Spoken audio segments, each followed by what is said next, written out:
नमस्कार दोस्तों, आप देख रहे हैं ज्ञान पाठ, जहां हम ज्योग्राफी, पॉलिटी, इकोनॉमी और हिस्ट्री को कहानियों और एनिमेशन के साथ आसान बनाते हैं। तो चलिए शुरू करते हैं। चलिए आज एक ऐसी जासूसी कहानी में उतरते हैं जो हमारे अपने ग्रह के बारे में है।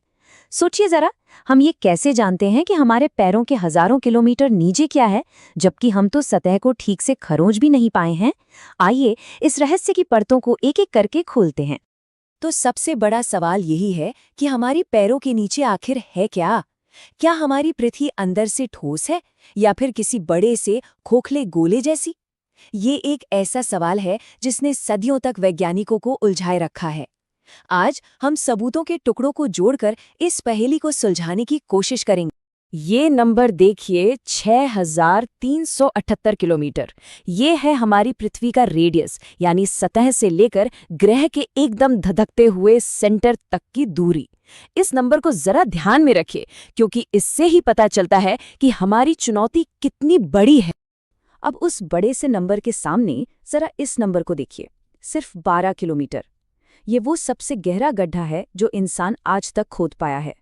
जब इन दोनों नंबरों को एक साथ रखते हैं तो एक बात तो बिल्कुल साफ हो जाती है, हम खुदाई करके पृथ्वी के सेंटर तक पहुंच ही नहीं सकते। हमें कोई दूसरा रास्ता खोजना होगा। तो फिर सवाल ये उठता है कि हम एक ऐसी जगह के बारे में कैसे जानें जहां हम जा ही नहीं सकते। हमारी जासूसी का पहला चैप्टर इसी मुश्किल सवाल से शुरू होता है। हाँ, ये सच है कि हम कोण तक का सफर नहीं कर सकते, पर अच्छी बात यह है कि कभी-कभी पृथ्वी के अंदर की चीजें खुद हम तक आ जाती हैं। सतह पर हमें इनकी झलकियां मिलती हैं और यही हमारी जांच के पहले अहम सुराग हैं। अब किसी भी अच्छी जासूसी कहानी की तरह हमारे पास भी अलग-अलग तरह के सुराग हैं। वैज्ञानिक इन्हें दो मेन कैटेगरी में बांटते हैं और इस राज को खोलने के लिए दोनों ही बहुत जरूरी हैं। तो देखिए, एक तो है डायरेक्ट क्लूज, मतलब असली पत्थर, असली चीजें जिन्हें हम लैब में टेस्ट कर सकते हैं, और दूसरे हैं इनडायरेक्ट क्लूज, यानी मेजरमेंट्स और डेटा जिनसे हम बस अंदाजा लगा सकते हैं कि अंदर क्या चल रहा होगा। अब डायरेक्ट सुरागों की बात करें तो इसमें खदानों से निकले पत्थर हैं, समुद्र के अंदर बहुत गहराई में ड्रिलिंग करके निकाले गए सैंपल हैं, और ज्वालामुखी से निकलने वाला लावा भी है। यहाँ तक कि आसमान से गिरने वाले उल्कापिंड भी हमें कुछ कुछ बताते हैं। लेकिन ये सब बस ऊपर ऊपर की कहानी है, जैसे किसी किताब का पहला पन्ना। असली गहराई में जाने के लिए हमें एक बहुत ही पावरफुल टूल की जरूरत पड़ेगी, और यही एंट्री होती है हमारे सबसे बड़े जासूस की, भूकंप। जी हाँ, भूकंप। ये जितने खतरनाक होते हैं ना, उतने ही काम के भी हैं, कम से कम वैज्ञानिकों के लिए। भूकंप ही वो चाबी है जो पृथ्वी के सबसे गहरे राज खोल सकती है। और ये कोई मजाक नहीं है। भूकंप से निकलने वाली इन तरंगों की स्टडी करके ही हमें पृथ्वी के अंदर की परतों की पूरी तस्वीर मिल सकती है। ये बिल्कुल वैसा ही है जैसे हम पूरी पृथ्वी का अल्ट्रासाउंड कर रहे हों। तो ये भूकंपीय तरंगें या सीस्मिक वेव्स आखिर है क्या? देखिए, जब भूकंप आता है तो जमीन के नीचे से एनर्जी की लहरें निकलती हैं जो पूरी दुनिया में फैल जाती हैं।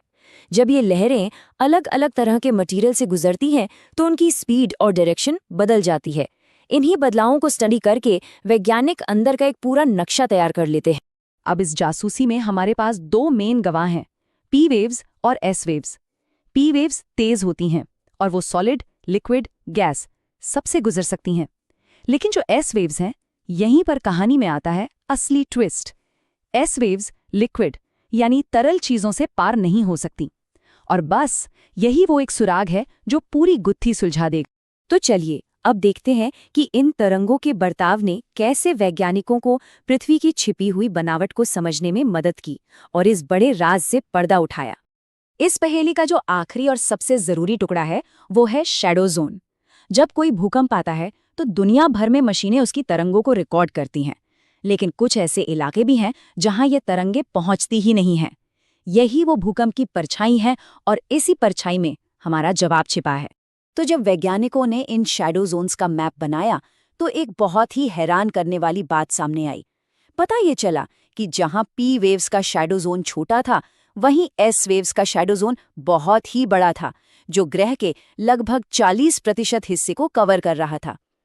तो इसका मतलब क्या हुआ? और बस यहीं आकर सारी कड़ियां जुड़ जाती हैं। एस वेव्स का इतना बड़ा शैडो जोन बनने का सिर्फ और सिर्फ एक ही मतलब हो सकता है कि पृथ्वी के केंद्र में कुछ बहुत बड़ा और लिक्विड है जो उन्हें अपने आर पार जाने से रोक रहा है। और इसी के साथ एक विशाल तरल आउटर कोर के होने का सबूत मिल गया। तो सारे सुरागों को जोड़ने के बाद पृथ्वी के अंदर की जो तस्वीर हमारे सामने आती है वो कुछ ऐसी है। सबसे ऊपर एक पतली ठोस परत यानी क्रस्ट जिस पर हम रहते हैं, उसके नीचे एक गर्म गाढ़ा मेंटल है, फिर आता है पिघली हुई धातु का एक घूमता हुआ आउटर कोर और एकदम सेंटर में जबरदस्त दबाव की वजह से एक ठोस इनर कोर। ठीक है, तो हमने ये राज तो सुलझा लिया, पर इससे हमें क्या मतलब, ये हमारे लिए जरूरी क्यों है? जवाब सीधा है, क्योंकि उन गहराइयों में जो कुछ भी होता है उसका सीधा असर हमारी जिंदगियों पर पड़ता है। देखिए, पृथ्वी के अंदर जो हलचल और गर्मी है वो सतह पर बहुत बड़ी तबाही मचा सकती है।